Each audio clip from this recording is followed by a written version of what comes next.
जानना चाहेंगे जिस तरीके से अब जीएसटी को लेकर लोगों में एक तरफ खुशियाँ भी दिखाई दे रही है, थोड़ी राहत भी लोग महसूस करे करके जो चीज़ों पर जीएसटी कम हो चुकी है उसको लेकर क्या वाकई में ही अच्छे दिन आए हैं? आपको क्या लगता है? नहीं, बिल्कुल अच्छे दिन नहीं आए हैं। पिछले 8 साल से जनता का जो शोषण किया है इस सरकार ने, जैसे एक फिल्म आई थी पहले, 100 झोपड़े जलाकर 10 घर बना के देना और लोगों को दिखाना, बस ये मसला उसी तरह मुझे दिखाई दे रहा है।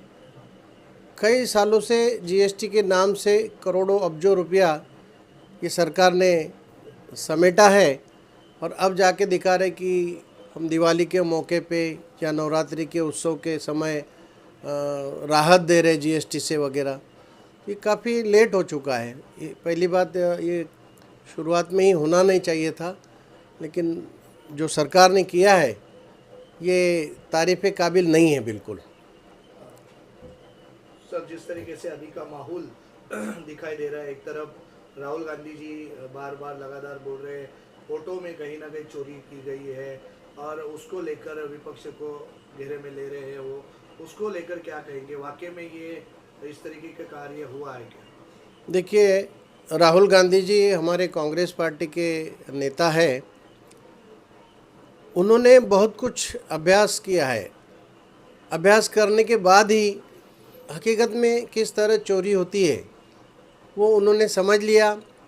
समझा ही नहीं, पूरे भारत देश के सामने उसका एक्सपेरिमेंट करके भी बताया कैसे लोगों के नाम वोटिंग लिस्टें काटे जाते हैं, कौन से वक्त तक, भले दिन हो या रात हो, चुनाव आयोग का कार्यालय शुरू होता है, नाम किस ढंग से, किस सफाई से काटे जाते हैं, किस जगह से भरपूर वोट कांग्रेस पार्टी को मिलने वाले हैं, उसी जगह के वोट कैसे कम किए जाए, ये सारा अभ्यास सत्ताधारी पार्टी ने किया और वही हरकत की है। राहुल गांधी जो बोल रहे हैं ये हकीकत में वोट चोरी का मामला है। सिर्फ बोल नहीं रहे तो प्रैक्टिकल वो करके दिखा भी रहे हैं, जिसकी वजह से चुनाव आयोग सख्ते में आ गया है। चुनाव आयोग से राहुल गांधी जी सवाल करते हैं, लेकिन जवाब देने के लिए, उनकी वकालत करने के लिए कोई दूसरे ही लोग सामने आके खड़े होते हैं और उस पर वो सफाई देना शुरू कर देते हैं। राहुल जी तो सवाल चुनाव आयोग से कर रहे हैं। चुनाव आयोग ने बड़ी बेहतरीन तरीके से सफाई के तौर में जो साफ़ सुथरी बातें हैं वो समझानी चाहिए, बतानी चाहिए, कागज़ पेपर पेश करने चाहिए। ये नहीं कि बस एक हफ्ते में आप इसका जवाब दो, नहीं तो कार्रवाई होंगी, माफ़ी मांगो। ये सब तो चुनाव आयोग को शोभा नहीं देता है। लोगों का चुनाव आयोग पर से धीरे धीरे भरोसा कम होता जा रहा है, ऐसा माहौल दिखाई दे रहा है। जनता पार्टी या उसकी सहयोगी दलों को फ़ायदा पहुंचेगा और कांग्रेस को कहीं ना कहीं फिर से एक बार शिकस्त मुंबई शहर में मिलेगी। देखिए, ये मामला तो उल्टा कांग्रेस को वोट बढ़ जाएंगे। क्यों? कांग्रेस पहले से ही मांग कर रही थी कि जीएसटी मत लगाइए।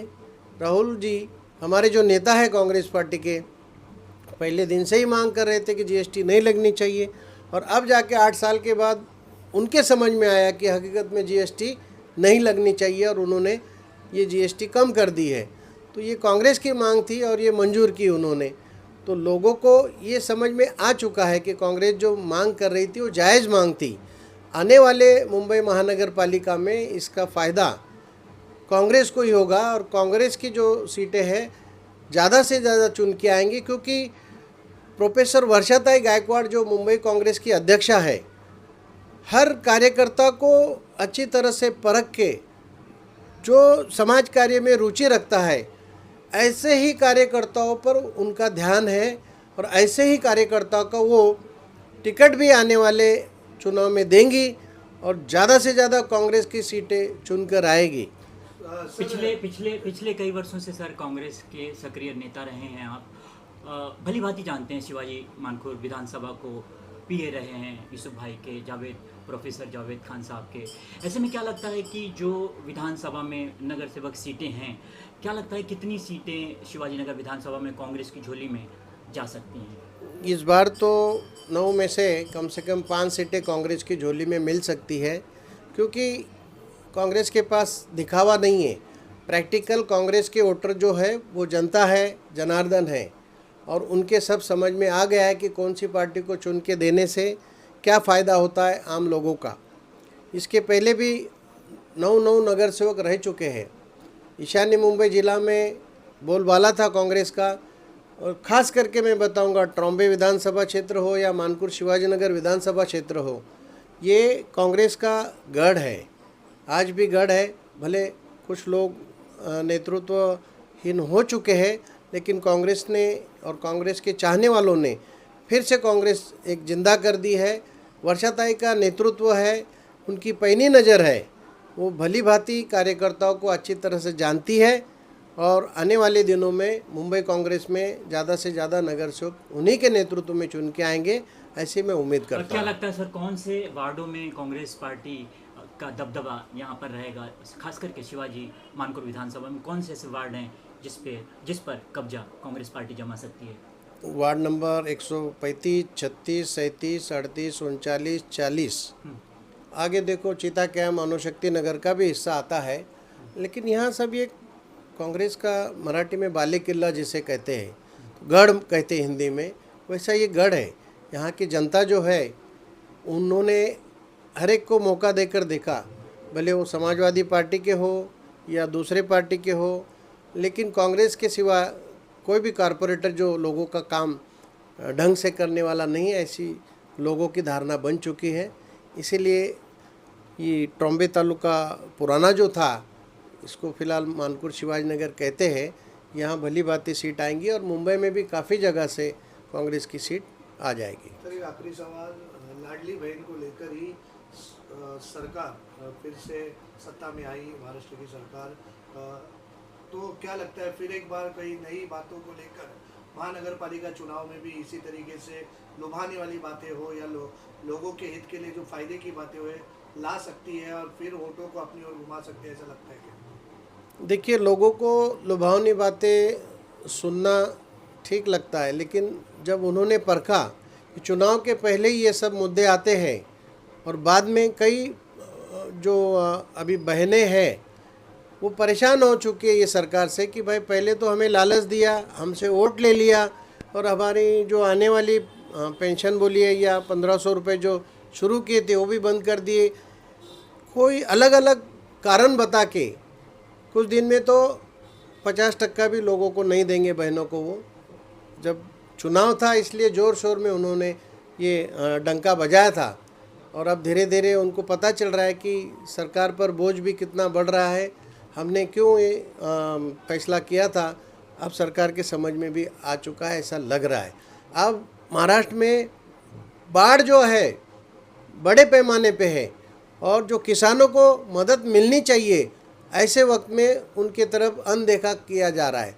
तो सर ऐड पे लाखों करोड़ों रुपए खर्चे हो रहे हैं, ऐसा भी दावा किया जा रहा है, जिधर किसानों को मदद मिलनी चाहिए, किसानों के लिए वो जो ऐड का पैसा है वो उधर दिया जाता तो काफ़ी राहत किसान महसूस कर सकते थे, लेकिन करोड़ों लाखों रुपया इस तरीके से ऐड के लिए इस्तेमाल किया जा रहा है, जनता का ये पैसा है ऐसा भी कहा जा रहा है। क्या लगता है इस पर? ये बात बिल्कुल 100% सही है।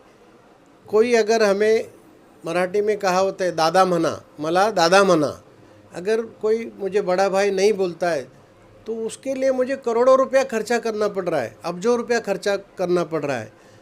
कोई बोलता है मुझे देवा बोलो, बस यही है, करोड़ों की अब्जों की ऐड देकर हमारी तारीफ करे, लेकिन जनता समझ चुकी है कि ये हमारा पैसा है, जनता का पैसा है, ऐड के ज़रिए से कहाँ खर्च किया जा रहा है और नाजायज़ खर्च हो रहा है, ये लोगों के समझ में आ गया है। काम चवन्नी का, लेकिन उसमें 100 रुपये का खर्चा ऐड में करने का ये सरकार की आदत बन चुकी है। सर वही ऐड को लेकर कई ऐड ऐसे जगहों पर लगाए गए ठेकेदारों के द्वारा या किसी के द्वारा, कहीं कचरे के सामने छत्रपति शिवाजी महाराज इनकी प्रतिमा का पोस्टर वहाँ पर दिखाई दिया, तो लोगों ने उसको कहीं ना कहीं रफ कर दिया गया था, उनको हटाने का काम किया। क्यों? क्योंकि वो प्रतिमा जिस जगह पर होना चाहिए उस जगह पर ना होते हुए कई ठेकेदारों ने अपनी लापरवाही के चलते, अपने फायदे के चलते कचरे के कुंडी के सामने लगाया था, तो इसके वजह से भी काफ़ी चीज़ें सामने खुल कर आई थी। तो क्या लगता है इस पर आपको? हमारे देश के जो ऐसे महामानव हैं, या छत्रपति शिवाजी महाराज हो, डॉक्टर बाबा साहेब अम्बेडकर हो, तो इनका मान रखना चाहिए। और इनकी तस्वीरें भी अगर कहीं लगाना हो या इनकी फ़ोटो भी कहीं लगाना हो कटआउट, तो अच्छी जगह, ऊंची जगह ही लगानी चाहिए। लेकिन ये कॉन्ट्रैक्टर की नादानी है, झट से काम करके आज कॉन्ट्रैक्ट मिला, कल काम पूरा किया और परसों डिक्लेयर कर दिया ताकि फ़ंड भी जल्दी से रिलीज हो जाता है। ऐसा ये सरकार ने किया है। लेकिन ऐसे लोगों पे कार्रवाई होनी चाहिए क्या? बिल्कुल कार्रवाई होनी चाहिए, बिल्कुल कार्रवाई होनी चाहिए। जैसे राष्ट्र पुरुष है हमारे, इनका तौहीन होना ये बहुत ही गलत बात है। उनकी तौहीन हमारी सारी जनता की, जो लाखों जनता की तौहीन है, ऐसा हम समझते हैं। चलते चलते क्या जनता को अपील करेंगे, क्या कहेंगे? जनता तो बहुत ही सजग हो चुकी है। आने वाले मुंबई महानगर पालिका में वो अपना रुझान और अपना मत व्यक्त ऐसे करेंगी कि भाई कांग्रेस सरकार ही जो थी, आम जनता की सरकार, वो जनता से जुड़ी रहती है, जनता के काम करती है, बढ़ावा वगैरह नहीं करती है। और कहीं तो न्याय करने का, न्याय देने का काम वही सरकार करती है जो कांग्रेस जिसको कहा जाता है। तो आने वाले दिनों में जनता अपना रुझान बता देगी।